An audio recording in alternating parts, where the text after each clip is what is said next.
Почитувани, незаконското и нерационално трошење на парите во здравството, превработеноста, партиските вработувања, двојните директори, многобројните управни одбори, загубите и долговите или со еден збор, погрешната политика на владата на Груевски во здравството, сега ќе мора да ги платат пациентите од својот джеп.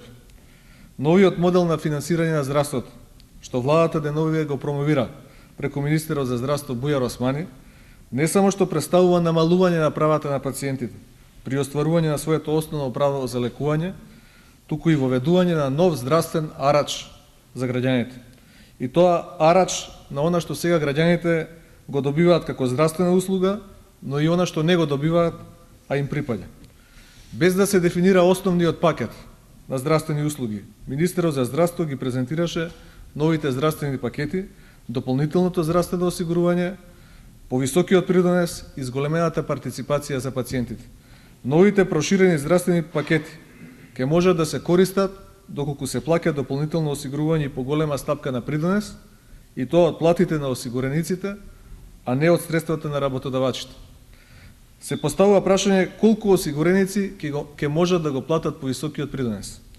Кој и од кои средства ќе го плати дополнителното осигурување за 285.000 пензионери, 300.000 невработени, социјални случаи, земјоделци и други осигуреници кои немаат сопствен приход, како и за над 100.000 вработени со минимални плати. Со така наречениот нов модел на финансирање се зголемува партиципацијата на пациентите во цената на лекување, што значи се воведува нов данок на болест за пациентите.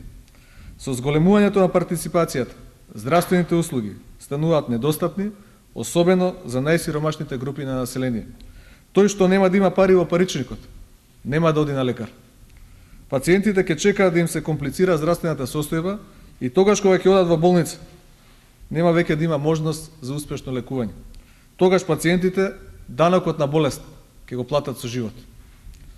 Ние сметаме дека државата секогаш мора да се грижи за здравјето на своите граѓани и здравствените услуги мора под еднакви услови да бидат достапни за сите граѓани. Меѓутоа, здравствената политика на сегашната влада се базира на префрлување на трошоците на финансирање од државата на граѓаните, од богатите на сиромашните, од здравите на болните, со што се напушта солидарноста на здравите со болните и солидарноста на богатите со сиромашните.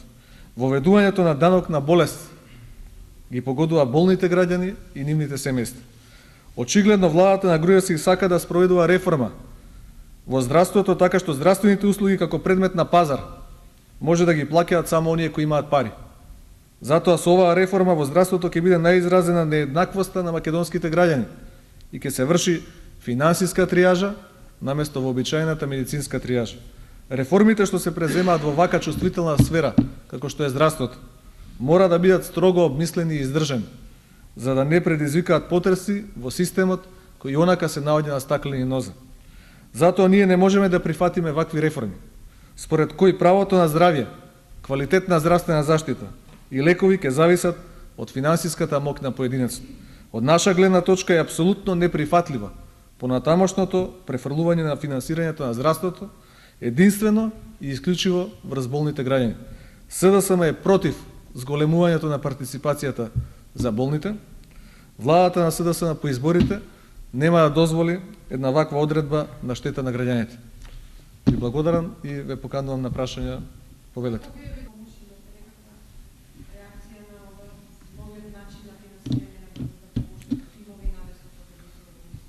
За брзата помош можам да ви кажам дека се работи очигледно за префрлување на топката помеѓу Министерството за здравство и Фондот за здравство.